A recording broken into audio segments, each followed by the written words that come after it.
Buenas noches, estimados colegas de la comunidad del Centro de Investigaciones del Sistema Acusatorio. Gracias por acompañarnos una vez más. Esta noche contamos con la presencia de la licenciada Carolina Hernández, quien nos va a platicar pues, de un caso emblemático que ha acontecido en nuestro país, que se refiere a la primera sentencia por violencia ácida. La licenciada Carolina es abogada por la Escuela Libre de Derecho, con más de 10 años de experiencia en materia penal. Durante 4 años trabajó para la Procuraduría General de la República en diversas fiscalías, siendo relevante que durante su paso por la Subprocuraduría especializada en control de procesos y juicios de amparo, estuvo encargada de la Dirección General de Control de Juicios de Amparo. Es socia fundadora del despacho Hernández y González Asociados desde el año 2018 a la fecha y cuenta con amplia experiencia en defensa de derechos humanos, en especial la defensa de mujeres en situación vulnerable. Licenciada, pues un gusto tenerla esta noche con nosotros para que nos platique de este caso emblemático en el que usted tuvo participación y contribución en el éxito que se obtuvo en este caso en específico. Buenas noches. Hola, ¿qué tal? Muy buenas noches. Muchísimas gracias por la invitación, sobre todo. Y pues sí, el caso de Carmen Sánchez ha sido un caso emblemático, no solamente para nosotros como abogados, sino que también en general para todas las mujeres víctimas de violencia en nuestro país. La violencia contra las mujeres es un tema muy importante, ha sido un tema relevante para el Estado mexicano. En específico, en el Estado de México es un problema muy importante porque hasta la fecha incluso tienen o han tenido durante varios años una alerta de género en el Estado de México precisamente por ataques contra las mujeres de diferentes maneras.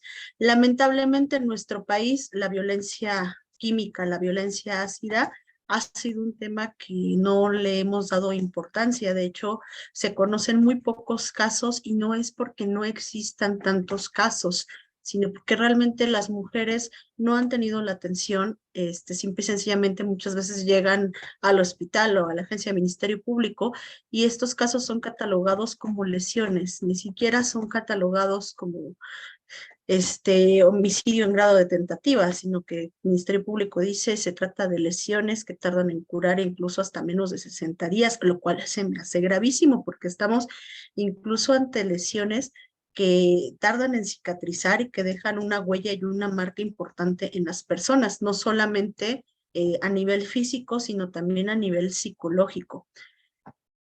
Cuando yo conocí a Carmen y empecé a ver todo este tema, me di cuenta de la relevancia e importancia de este tipo de problemas, porque lo que buscan los agresores al dañarlas de esta manera no solamente es matarlas, es destrozarlas, quitarles su identidad, quitarles más allá de la vida, borrarlas de manera definitiva y quedan estigmatizadas. El problema con este tipo de violencia ácida es que el agresor lo que está buscando es más allá de la muerte, está buscando una marca permanente hacia las mujeres y sí es preocupante que cuando llega una víctima de violencia y una víctima de violencia ácida a la agencia de Ministerio Público, pues Ministerio Público minimice de cierta manera el sufrimiento tanto físico como emocional. Te puedo decir que yo me he encontrado con comentarios de servidores públicos que me dicen o me preguntan por qué Carmen no supera el problema, que al final del día es un tema de vanidad a veces, ¿no? Y eso es un comentario que al menos a mí, no solamente como profesionista, sino incluso como mujer, me preocupa. Una mujer que ha vivido violencia ácida y que tiene que reconstruir su vida y reconstruirse a sí misma, incluso como físicamente, pues no es que esté gustosa de someterse a 60, 80 cirugías durante todo el proceso de recuperación por una cuestión estética. son cuestiones incluso hasta funcionales, ¿no? Para evitar perder órganos como los ojos, la vista, demás. Entonces sí es preocupante que las autoridades en nuestro país ni siquiera estén capacitadas en lo más mínimo para atender a mujeres o en general a víctimas de este tipo de violencia y bueno, en general, violencia. Te comento en específico los hechos ocurridos, desafortunadamente, y bueno, ya muy conocidos por todos nosotros. Carmen viene de una relación sumamente violenta. En su momento intentó denunciar hechos de violencia doméstica, tanto en Ciudad de México como en Estado de México. En Ciudad de México se levantó solamente un acta, el Ministerio Público dijo que quedaba como una denuncia de hechos, que no iba a tener mayor relevancia porque pues no había pasado a mayores, según ellos, cuando el ataque había sido importante, de hecho. Y en el Estado de México, lamentablemente, no existe el delito de amenazas, por ejemplo. Entonces, cuando una persona una mujer va al Ministerio Público, al AMPEVIS, a reportar una amenaza, una posible agresión en contra de ellas, pues el resultado es que no se puede levantar una denuncia. El Ministerio Público, bueno, más bien en el Código Penal del Estado de México no existe el delito de amenazas. Entonces, llegamos al fatídico día 21 de febrero de 2014, en el que esta persona, expareja de Carmen, decide hacer efectiva esa amenaza, llega al domicilio de la familia de Carmen en el Estado de México y con una botellita de color verde le lanza un líquido que en ese momento ella se percata de que es ácido por el simple hecho que empieza a sentir que le quema todo. Se empieza a deshacer la ropa y él lo único que hace es salir corriendo del domicilio. La familia de Carmen llega, la auxilia, intenta darle los primeros auxilios sin saber realmente qué hacer porque uno nunca espera que a tu familiar o que a alguien que conoces lo estén atacando de esa manera y la trasladan al hospital más cercano, por lo cual no es posible en ese preciso instante ni llamar a policía ni presentar una denuncia ante el Ministerio Público, porque no se encontraba en estado para hacerlo. Después de que la trasladan al hospital y que le dan los primeros auxilios, que déjame decirte que además el tratamiento en nuestro país para este tipo de quemaduras pues es totalmente primitivo en algunos aspectos, no saben cómo atender, no saben cómo limpiar ese tipo de heridas y muchas veces la limpieza de estas heridas en los primeros momentos del ataque es importante para poder salvar no solamente órganos, sino incluso algunas funciones locomotoras. Después de este ataque se presenta la denuncia ante el Ministerio Público y lastimosamente el Ministerio Público en el Estado de México, en la agencia de la AMPEVIS, de Mecameca, lo clasifica como lesiones. Y como no tenían una clasificación de las lesiones toda vez que estaban en atención, pues se clasifican como lesiones que tardan en sanar menos de 60 días. Entonces, con esta clasificación, con la narrativa de los hechos que hacen los familiares, sin la declaración de Carmen, porque ella se encontraba hospitalizada, se encontraba muy grave en ese momento, es que el Ministerio Público inicia las primeras indagatorias y obtiene el nombre de su agresor en ese momento y en mayo, si no me recuerdo, de 2014, mayo-junio, se logra obtener una orden de aprehensión en contra de este personaje, con los elementos de las primeras indagatorias. Esto es, llegó policía de investigación al lugar de los hechos, hizo un resguardo muy somero, realmente no se aseguró de manera adecuada el sitio, se dan primeras investigaciones por parte de los peritos en crimi y se obtiene la botella que se había dejado en el lugar y se manda a hacer una pericial en química y se determina pues, que efectivamente se trataba de un ácido corrosivo que pues quema no solamente las ropas, sino también deja marcas importantes en la piel y que pueden incluso ocasionar la muerte en una persona.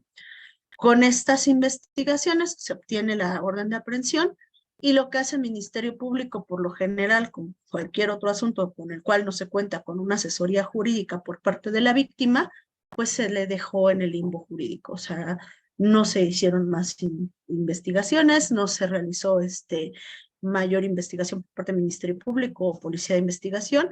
La orden de aprehensión se quedó ahí sin ejecutar, a pesar de que ya después de que Carmen estuvo alrededor de 8 meses en el hospital, logra salir y lo primero que hace es ir al Ministerio Público y darles todos los datos para poder obtener, bueno, para poder aprender a su agresor, pues no se hace. La agencia del Ministerio Público sabía perfectamente dónde se encontraba porque así se los había referido la víctima. Y de hecho, la propia víctima hizo sus propias indagaciones con una red de mujeres víctimas de violencia ácida en Latinoamérica y pudo obtener este domicilio a través de una de las víctimas de Colombia para saber dónde vivía, cómo localizarlo, dónde encontrarlo, cuándo y a qué hora. Y a pesar de esta información, nunca se ejecutó la orden de aprehensión. En ese momento empieza el calvario porque lamentablemente en nuestro país, si una víctima no cuenta con una asesoría jurídica desde el inicio, pues se debe de atener a lo que el Ministerio Público hace o le dice y a lo que podemos o no creer de lo que está haciendo o trabajando el Ministerio Público. Y en ese sentido, Carmen se topa con el sistema. Un sistema donde ella acudía regularmente, prácticamente cada semana a la agencia y le decían que no tenían nada, que de hecho incluso 4 años tuvieron perdida su carpeta de investigación, donde la información que le transmitían era esta, no sabemos dónde está la carpeta, seguramente se fue a Monterrey para poder hacer ejecutar la orden de aprehensión, circunstancias que sabemos que no es cierto, o sea, no necesitan mandar una carpeta a otro estado para ejecutar la orden de aprehensión. Simplemente la carpeta no estaba. Carmen, dentro de su inteligencia, porque es una mujer sumamente fuerte y sumamente inteligente, decidió acudir a la Comisión Nacional de Derechos Humanos y hizo toda una narrativa de todas estas irregularidades que hubo, no solamente en su atención ante el Ministerio Público, sino incluso en la atención médica recibida por parte del Estado, ya que no se le dio atención adecuada porque se consideraba que para poder reconstruir el rostro y el cuerpo de ella se requería cirugía estética, y al ser una cirugía estética es una cirugía que no puede proporcionar el propio Estado. Da toda esta narrativa a la comisión y sale una recomendación en 2019, es la recomendación 85/2019 para el Estado de México, y es en ese momento en que por fin le toman en consideración, por fin el fiscal en ese momento, Alejandro Gómez, da la orden de, pues sí, darle atención prioritaria al caso de Carmen, encontrar la carpeta de investigación, y es así como por fin aparece esta carpeta de investigación y se ejecuta la orden de aprehensión, que repito, es inverosímil que no se hubiera ejecutado antes, y no es por toda esta gestión que hizo Carmen para lograr que se ejecutara la orden de aprehensión, porque ya sabían dónde estaba, tenían todos los datos y no lo encontraron en un lugar diverso. Su agresor se encontraba en Monterrey, en el lugar donde Carmen les dijo que lo podían encontrar. Entonces faltaba voluntad por parte del Estado para ejecutar esa orden de aprehensión. Cambian de Ministerio Público, la Ministerio Público que atendía la carpeta de investigación, la cambian, asignan a la licenciada Brenda Pluma, que dicho sea de paso es una excelente abogada, es un excelente Ministerio Público y es quien le da continuidad al caso de Carmen. Lamentablemente la licenciada Brenda, como pasa con los buenos servidores, ya no se encuentra trabajando en la Fiscalía, ahora está en la Fiscalía General de la República, pero bueno, ella en ese momento le da la atención y de hecho fue la que llevó prácticamente todo el juicio oral. Se llega a la audiencia inicial ya con la orden de aprehensión ejecutada para vincular a proceso al agresor de Carmen. Seguía clasificado el delito como lesiones, Sin embargo, gracias a las gestiones que realizó Carmen, a la gestión de la licenciada Brenda y a la asesoría jurídica que en ese momento tenía esta Carmen, se logra vincular por el delito de feminicidio en grado de tentativa. Es importante señalar que justamente en 2014 hubo una reforma en el Código Penal del Estado de México donde se reconoce ya el delito de feminicidio por esta alerta de género que existía en ese momento en el Estado de México por todas estas agresiones continuas que habían sufrido las mujeres en el Estado. Debido a ello es que se modificó el Código Penal y en su parte conducente sí habla que como medio comisivo puede estar el usar algún tipo de agente corrosivo. En este caso, pues ácido. Se logra entonces en la audiencia de vinculación a proceso la modificación y bueno, el delito por cual se vincula y se vincula por feminicidio en grado de tentativa, por lo cual se le da una prisión preventiva oficiosa en ese momento todavía.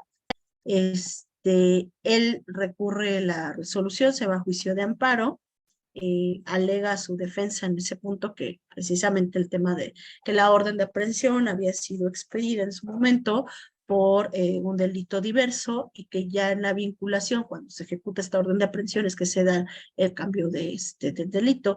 Sin embargo, el juez de amparo que atendió el tema acertadamente dice, pues efectivamente la orden de aprehensión se encontraba vigente porque fue girada en el momento que habían ocurrido apenas 3, 4 meses del ataque con ácido, y si bien es cierto, en ese momento se había clasificado malamente el delito por el cual se tenía que ejecutar la orden de aprehensión, lo cierto es que dentro de la vinculación, Ministerio Público, en uso de sus facultades, modifica el delito por el cual se tiene que acusar al agresor de Carmen, sin que se modifiquen o varíen los hechos. Entonces, se puede reclasificar el delito y en este caso, pues efectivamente, reclasificar por feminicidio en grado de tentativa.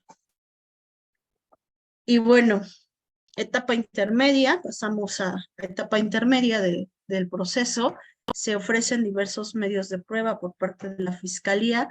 He de decir que pues realmente los medios de prueba pues siguieron siendo los mismos que se tuvieron durante los primeros investigaciones que se tuvieron. Al final del día, las periciales en química, las periciales en fotografía, las periciales incluso en crimen, pues eran exactamente las mismas porque pues ya se habían hecho esas diligencias. Hay una variación por parte del Estado y por parte de la asesoría jurídica respecto de un tema importante. En cuanto a la evaluación psicológica, se generan evaluaciones o dictámenes importantes que yo no había visto que se buscaran con anterioridad, no en el Estado de México. Se hace no solamente una pericial en psicología, sino es una pericial en psicología enfocada específicamente a atender a ataques con ácido, a atender a víctimas de ataques con ácido. ¿Por qué? Porque sí es muy diferente la afectación psicológica que tiene una mujer víctima de violencia a una mujer víctima de un ataque con ácido, porque lo que se está buscando con este ataque por parte de su victimario es precisamente esto que yo te estaba comentando, el borrar su identidad, ellas incluso platicando con otras mujeres víctimas de este tipo de ataques, se sienten incluso excluidas de la sociedad, les cuesta trabajo encontrar un empleo, les cuesta trabajo sentir que vuelven a encajar o recuperar su estilo o su proyecto de vida. Y otra de las periciales que se ingresan también por parte de asesoría jurídica es tanto de trabajo social como una en actuaría, que ambas lo que buscan es englobar el proyecto de vida de la víctima, en este caso de Carmen. ¿Por qué? Porque en febrero de 2014 tenemos una mujer con un proyecto de vida establecido que si bien estaba tratando de salir de una relación que le estaba carcomiendo, que la estaba consumiendo por la violencia, Lo cierto es que ella ya había logrado salir de ese círculo de violencia, o ella es lo que pensaba, y estaba buscando un proyecto de vida diverso al que había tenido con su pareja que la había violentado. Entonces, es importante para nosotros que se buscara precisamente evaluar con un actuario, con un especialista incluso en trabajo social, el proyecto de vida tanto de la víctima directa como de las víctimas indirectas, porque es un fenómeno también que muchas veces dejamos de un lado, incluso como abogados nos enfocamos muchas veces solamente en ver la afectación directa de la víctima y no nos enfocamos en la afectación al proyecto de vida de las víctimas indirectas, sus hijas, su familia, la dinámica familiar en general cambió porque ella ha tenido que ingresar al hospital hasta ahorita, creo que lleva 60 y tantas cirugías, y el tener un proceso quirúrgico no solamente impacta al cuerpo, sino también en la psique. Entonces, necesitan a alguien que la esté cuidando durante la cirugía, bueno, cuando pasa el postoperatorio.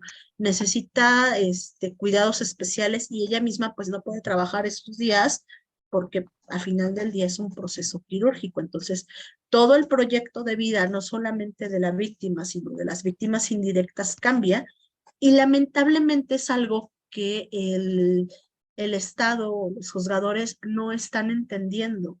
No entienden una reparación integral del daño. La reparación integral del daño no es solamente te pegué, te pago el doctor o te pago el psicólogo. No, es tratar de reponer todo esto que perdí como víctima, todo esto que se afectó en mi vida, en mi integridad, en mi proyecto de vida, y tratar de reponer lo más posible a un estado igual al que me encontraba antes de esta agresión, sin que pueda ser incluso realizable. O sea, realmente nunca van a poder regresar a esa mujer de febrero incluso un día antes, 20 de febrero de 2014. Nunca va a ser la misma. Sin embargo, se busca esta reparación integral. Entonces, como asesoría jurídica, lo que se buscó fue precisamente agregar estos elementos importantes y novedosos, esta pericial especializada, porque la psicóloga que la realizó se dedica específicamente a atender casos de mujeres víctimas de violencia química. Entonces, fue una pericial sumamente especializada que pudo ayudar a entender a mí, para empezar, el grave daño psicológico, emocional por el cual estaba atravesando Carmen. Y no solamente ella, sino toda su familia y las víctimas indirectas. Con estos medios de prueba admitidos en etapa intermedia, llegamos a juicio oral. Realmente, el Ministerio Público para juicio oral tenía un caso sólido, tenía un caso estable, teníamos todos los elementos, porque para empezar teníamos declaración clara y directa de la víctima, de Carmen, señalando específicamente a su agresor, recordando perfectamente ese día, porque yo creo que es un día que nunca va a poder olvidar, y dando todos los detalles de circunstancias de modo, tiempo y lugar, de cómo ocurrieron los hechos, así también de sus testigos presenciales que ubicaron a la persona en el lugar de los hechos, que fue precisamente nosotros dejamos a Carmen con él hablando un minuto antes porque querían arreglar temas de la relación, que si bien ya había terminado, pues tienen una hija en común, lo cual pues siempre te va a dejar como con cierta relación con tu expareja, quieras o no quieras, y de repente encontramos a nuestra familiar en un grito, con la ropa deshaciéndose, con el rostro quemado, sin saber qué es lo que está pasando. Entonces, evidentemente, quien atacó a Carmen, pues fue esta persona. Con las evidencias, las evidencias forenses con las que se presentaron los peritos, las declaraciones de policía de investigación, que fueron también contundentes y coherentes con toda esta historia que se fue narrando a lo largo del juicio, es que se logra una sentencia condenatoria, porque además, por parte de la defensa, no pudieron acreditar que él no hubiera participado o que se encontraba en algún otro lugar. si bien es cierto quisieron ahí manejar que él siempre había estado en Monterrey, por ejemplo, la realidad de las cosas es que no hubo un solo testigo que lo ubicara a él el día de los hechos, a la hora de los hechos, en un lugar diverso que no fuera en la casa familiar de Carmen. Entonces, realmente no se ofrecieron datos suficientes por parte de la defensa ya fuera para lograr una duda razonable o probar por su parte que había una insuficiencia probatoria por parte del Ministerio Público y asesoría jurídica, porque pues eso no pasó. Nosotros teníamos vastas pruebas para demostrar que el hecho se había cometido y no solamente eso, sino que él era el responsable directamente de la comisión de ese hecho. Y con los datos, con los medios de prueba aportados por parte de nosotros respecto de lo que te comento de la reparación del daño y demás, es que se logra la sentencia condenatoria. Sin embargo, no nos llevamos un sabor de boca tan dulce porque lamentablemente la juez de enjuiciamiento no compartió o no terminó de entender esta parte que te estaba explicando de la reparación integral del daño. Para ella, no quedaba aprobado completamente el hecho de que, pues, si bien es cierto, ha tenido 60 cirugías, también es cierto que, pues, no necesariamente ha pagado ella por las cirugías, ¿no? Que si bien es cierto, requiere terapia psicológica, pero pues a lo mejor la afectación no es lo suficientemente grande. Y no se trata una cuestión de dinero, porque a final de cuentas, no estamos en este proceso, Carmen no está en este proceso para enriquecerse, eso sería absurdo de pensar siquiera. Es una cuestión de que el Estado mexicano, nuestros jueces entiendan la importancia de esta reparación integral del daño, de este derecho de las víctimas porque se les reconozca su proyecto de vida. Y creo que es algo que siempre en las sentencias, o casi siempre en las sentencias, los jueces de enjuiciamiento se quedan bien cortos, porque ellos ven, te pegó, que te pague el médico, te agredió, que te pague el psicólogo, y creen que todo se va a arreglar con una simple terapia o con cirugía o qué sé yo, o te robaron el carro, que te regresen el auto. No, la reparación integral del daño va más allá de pensar en números así tan fríamente y decir, me cuesta una cirugía 100 pesos, entonces la reparación del daño debe de ser de 100 pesos.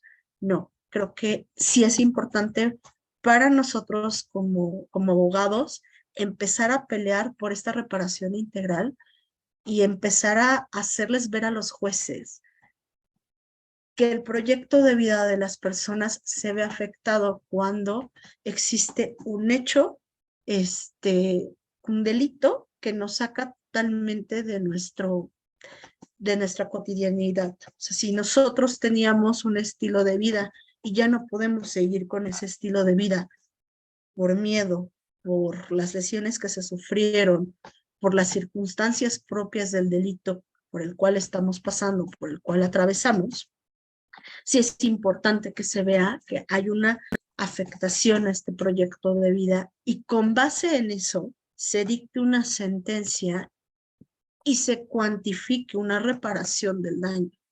Que que dejen los juzgadores de ver fueron 100 pesos lo que te robaron, que que te devuelvan 100 pesos, no, en este caso, incluso es una vida la que te están arrebatando. Si bien es cierto, afortunadamente Carmen sigue con vida y que esta sentencia se logró, yo creo que un 95% gracias a su trabajo, gracias a la lucha que ella ha vivido desde el día que ocurrió el ataque, desde el 21 de febrero de 2014 hasta la fecha. También es cierto que sí requiere de este reconocimiento. ¿Y por qué? Porque ella perdió gran parte de su vida. O sea, ella fue una mujer el 20 de febrero y una mujer muy distinta el 21 de febrero de 2014. Es ese reconocimiento que nosotros en este momento en la apelación estamos buscando. No queremos enriquecernos, después yo estoy haciendo este trabajo pro bono. Carmen no pretende enriquecerse porque esa nunca ha sido la motivación por parte de ella, a pesar de lo que ha dicho la familia. Lo que estamos buscando es este reconocimiento de proyecto de vida, esta afectación que sufrió ella, y no solo para este caso en específico, sino para las mujeres que vienen detrás, porque sabemos que hay muchas mujeres que han sufrido ataques como el de Carmen, que merecen también este reconocimiento de su proyecto y de la afectación a su proyecto de vida. Sí es una sentencia histórica para nosotros como país, si bien es cierto, ya ha habido algunas otras resoluciones por delito con violencia ácida, lo cierto también ha sido que es la primera vez que se clasifica como feminicidio en grado de tentativa y sobre todo que se identifica que el medio comisivo es precisamente la violencia ácida. Entonces, eso es la importancia de esta resolución el día de hoy en nuestro país e incluso en Latinoamérica. Sí entiendo que ya incluso hay reforma por parte del Estado de Puebla, que fue impulsada también por otra víctima de violencia ácida, pero el que se pudiese tener una sentencia con estas características donde se declarara culpable por feminicidio en grado de tentativa con un medio comisivo específico, que es el uso de un agente químico, es la primera y considero yo que va a ser un parteaguas y una punta de lanza para todas estas mujeres que han sufrido ataques químicos y que no se han atrevido a dar el siguiente paso, a denunciar o a buscar otro tipo de asesoría para lograr una sentencia condenatoria. Y creo yo que sí es un punto importante también a nosotros como profesionistas, como abogados, el empezar a buscar este tipo de casos para hacer historia, no por hacer historia, sino por ayudar a estas mujeres que realmente requieren de nosotros como profesionistas, que podamos ir a acompañarlas al Ministerio Público, que sabemos como abogados litigantes no es sencillo trabajar con las autoridades muchas veces y no siempre por culpa directa de ellas. Están sobrepasados, están saturados de trabajo, es algo que yo he visto que en el Estado de México específicamente sí lo supera en muchas ocasiones y que si no va la víctima acompañado de un asesor jurídico particular, la realidad es que las cosas no suceden. Suceden hasta que tienen una asesoría jurídica particular. Eso es. Carolina, pues nos has compartido pues un caso pues, emblemático. A mí me llama mucho la atención el tema de la reparación del daño integral, ¿sí? Y creo que es un punto que requerimos estudiar más todos los que litigamos, todos los que fungimos como ministerios públicos o juzgadores en su caso, puesto que la Ley General de Víctimas trata varios conceptos en el tema de la reparación integral del daño, que en este caso podría sacar a la luz dos de ellos, uno que tiene que ver con la rehabilitación, que es lo que tú comentabas, ¿no? ¿Qué dice el juez? Págale la rehabilitación, págale el psicólogo, págale el médico. Pero hay otro concepto muy importante que tiene que ver con la compensación, ¿no? Y textualmente, la Ley General de Víctimas, en su artículo 27, cuando habla de la compensación, en la última parte, refiere que la compensación se otorgará por todos los perjuicios, sufrimientos y pérdidas económicamente evaluables que sean consecuencia del delito o de la violación de derechos humanos. A mí me gustaría que nos platicaras un poco más del trabajo que realizó el actuario, ¿no? En esta parte para el cálculo de la reparación del daño, porque creo que sería importante que nuestros escuchas, sobre todo los quienes trabajan en la asesoría jurídica, pues sepan, ¿no? Cuál fue la intervención para que en un momento determinado se siga esta lucha en los casos penales para que los juzgadores pues sí tomen en cuenta la afectación del proyecto de vida de la víctima, puesto que, como lo refiere la ley, se le debe de compensar porque es un gran perjuicio el que se le genera al proyecto de vida que tiene, no nada más como tú comentas, respecto a la víctima directa, sino también sobre la afectación que generan los delitos en las víctimas indirectas. ¿Nos podrías hablar un poquito más de esta parte de la participación del actuario? Sí, fíjate que fue un trabajo bastante interesante porque se partió de la pericial de trabajo social. El trabajador social hace bueno, su proyecto, hace las entrevistas con la familia de Carmen, con ella misma, con las víctimas indirectas del delito, y empieza a armar este proyecto de vida a partir del trabajo social. Es decir, cómo era la vida de ellas, de su núcleo, antes del hecho y cómo es después del hecho, lo que le cuesta el tener que ir a terapia, lo que le cuesta tener que ir a las operaciones, a las cirugías, lo que le cuesta tener que estar en búsqueda de Ministerio Público, de asesoría jurídica, de la intervención de la CNDH, hace todo este proyecto y el actuario a partir de esta pericial empieza a trabajar con la propia y también empieza a realizar entrevistas tanto a la víctima como a las víctimas indirectas. Creo que por ahí hay un micrófono prendido. Y De a ver, repente, sí. a nuestra compañera Adriana, le pido por favor que nos ayude apagando su micrófono. Muchas gracias. Perdón, Carolina, adelante. No. Es que sí, de repente me distraje. Entonces, el actuario, precisamente con esta información y estas entrevistas que también él realiza, empieza a hacer o a determinar, por ejemplo, cuál es el daño emergente, es decir, los gastos que tienen que erogar por precisamente derivados del hecho delictuoso. Por otro lado, saca el lucro cesante, que es la pérdida de estos ingresos. Es decir, ella, previo al ataque, tenía un empleo. Bien o mal, tenía un empleo, cada día ganaba algo y era lo que podía ella aportar a su hogar. Después del ataque, deja el empleo. Y no solamente lo deja ella, sino que a veces incluso la familia se ve obligada a dejar un trabajo fijo o estar buscando cómo medio lidiar con el empleo para poder ayudar en la recuperación de la víctima.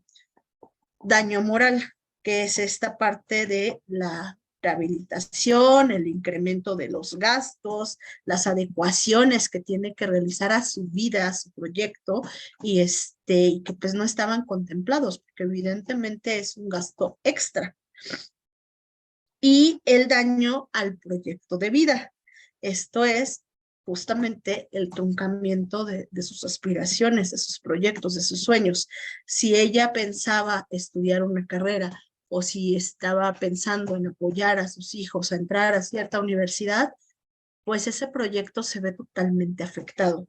Entonces, partiendo de la pericial en este trabajo social, de la pericial en psicología, toma estos elementos, hace sus propias entrevistas y con base en tablas especializadas, no solamente tomadas en cuestión de la Ley Federal de Trabajo, sino incluso también de ciertos índices que, que son dados por el gobierno y la expectativa de vida que puede tener una persona normalmente es que realiza esta pericial.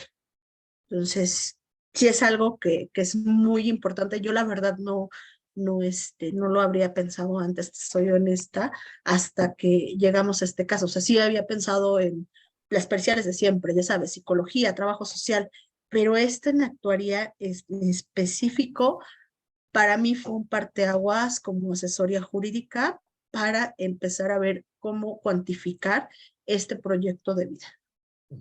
Y el tribunal de enjuiciamiento, ¿qué argumento emitió para no dar valor a este trabajo y no condenar a ese pago de la reparación del daño integral?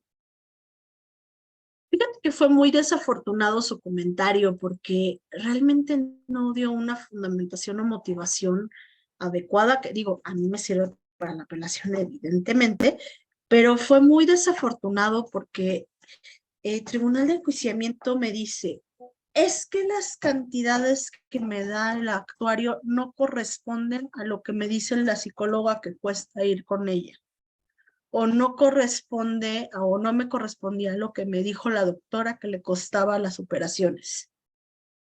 Entonces, no entendimos la pericial, porque la pericial no es respecto de cuánto me cuesta o cuánto me costaría ir al doctor o cuánto me cuesta ir con el psicólogo. Estamos hablando de una reparación integral que va más allá de esta parte de te pegué, te tengo que pagar el hospital. No, o sea, sí hay que verlo como con el cuadro más grande y se vio bien cortita la juez en este aspecto porque no apreció en su totalidad la pericial. Te digo, el comentario para mí muy desafortunado fue el que me dijera, es que no concordaban con las cantidades que nos dieron los otros peritos. Entonces, no hay una fundamentación ni motivación real. Eso me sirve para la apelación, evidentemente, se agradece en ese aspecto, pero muy desafortunado el comentario, porque sí es un poquito como la base en general de cómo estamos, ¿no? De lo que puede llegar a pasar en un juicio.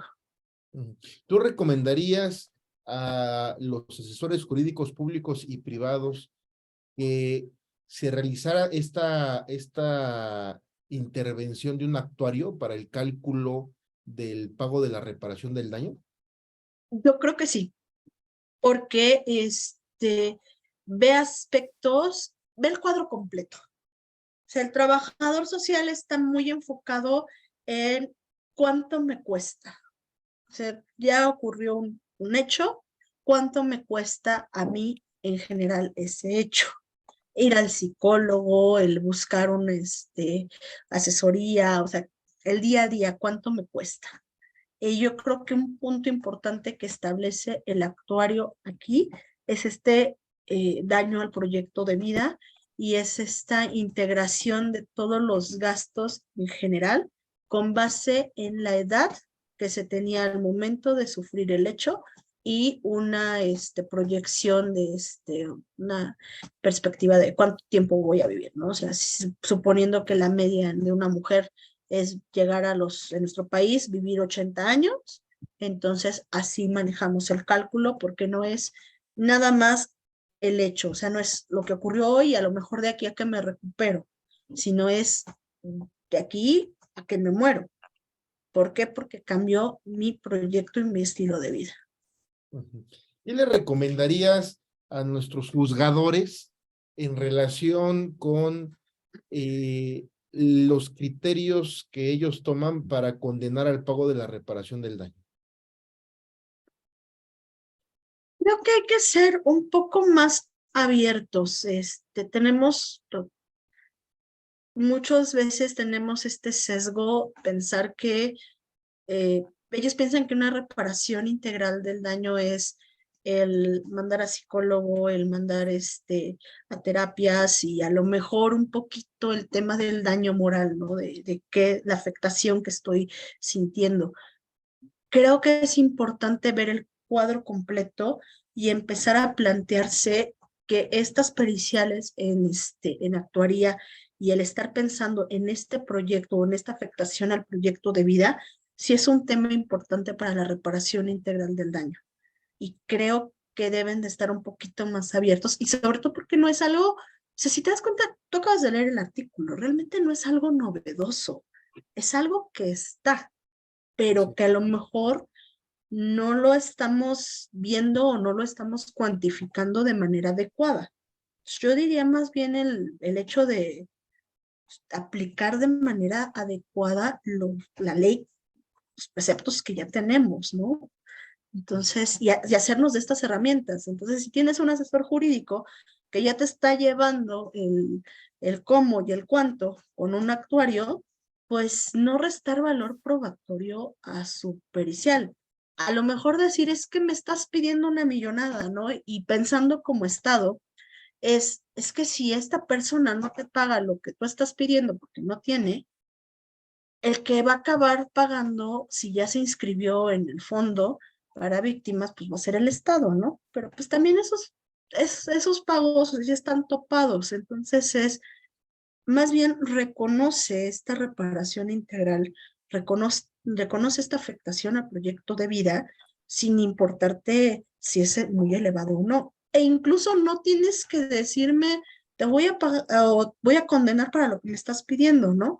No, no necesariamente. justifica y motiva de manera adecuada el por qué no vas a dar la millonada, que eso se vale, pero sí juzgando en virtud de esta afectación al proyecto de vida. O sea, sí incluirla en tu resolución, que por lo menos parezca que sí me escuchaste como juzgador, que sí escuchaste a la víctima, que escuchaste las pruebas que te trajo la víctima y no le salgas con que es que no se ajusta a lo que me dijeron los otros peritos. No necesariamente se tiene que ajustar, porque cada pericial es distinta y es para una situación diversa.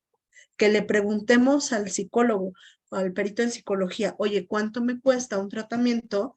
No significa que si te dice que son 700 pesos por sesión, van a ser 700 pesos, porque no estás tomando en cuenta cuánto tiempo me cuesta a mí ir a la sesión. O sea, si el psicólogo está en la colonia Roma y la víctima viene desde Chalco, pues pierde por lo menos 2 horas de trayecto de su día y tiene que pagar transporte público. O sea, toda esta parte es la que no estamos viendo.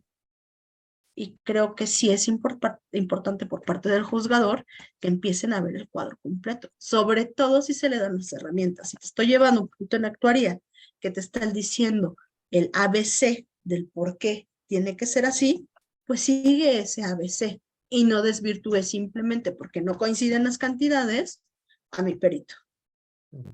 Carolina, pues es muy interesante esto que lograron en este caso emblemático y pues ojalá que ya en un futuro próximo pues nos puedan compartir en este mismo espacio pues el éxito que hayan tenido ustedes en la apelación respecto a este punto de la reparación del daño. Creo que va a ser una parte muy importante, ¿no? Para que pueda ser el parteaguas de esta nueva perspectiva que se tiene que dar al tema de la reparación del daño integral de acuerdo a lo establecido con la Ley General de Víctimas, porque como tú comentas, está en la ley, ¿no? No es algo que esté en interpretación, sino está totalmente legislado en esta normatividad y pues los órganos jurisdiccionales tienen la obligación pues de respetarlo, ¿no? De aplicarlo, sobre todo por la obligación que tienen de respetar los derechos humanos de las personas, de acuerdo al artículo 1 constitucional, ¿no? Entonces creo que sí es muy importante esto que nos comentas. Y pues ya para finalizar esta charla, no sé si te gustaría dar algún consejo a nuestra comunidad estudiantil para cerrar esta plática. Bueno, creo que como abogados tenemos el deber, o al menos yo lo siento no solo como deber, sino incluso como una obligación de el ponernos al servicio de las personas que nos necesitan.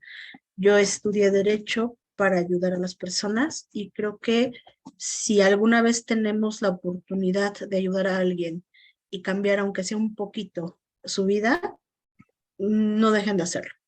Es muy importante tomar casos que tengan una repercusión importante, que impacten en la vida de las personas. No necesariamente nos vamos a hacer los juristas más importantes del país o nos vamos a convertir en los abogados mejor pagados del mundo. O sea, no nos vayamos por eso, sino si podemos poner un poquito, un granito de arena e impactar la vida de alguien más, no dejen de hacerlo y sobre todo con amor y pasión a la profesión. Al menos yo sí soy una apasionada de mi carrera, creo que me terminé de enamorar del derecho cuando entré a PGR. Sigan actuando con esa pasión y es así como se ganan los casos, con pasión y con amor hacia la abogacía. Pues Carolina, te agradecemos infinitamente que hayas abierto un pequeño espacio para compartir la experiencia de este caso en el que tú interveniste de forma exitosa. Y bueno, pues te estaremos contactando en el futuro para que nos sigas compartiendo tus éxitos en este espacio. Muchas gracias y con mucho gusto aquí estaremos. Nuevamente, muchas gracias. Te mandamos un fuerte abrazo. Y compañeros, estén pendientes de nuestra próxima conferencia el próximo jueves. Recuerden ustedes que en este espacio solo invitamos a las voces más autorizadas del mundo del derecho. Muchas gracias, buenas noches, hasta la próxima. Hasta luego. Gracias.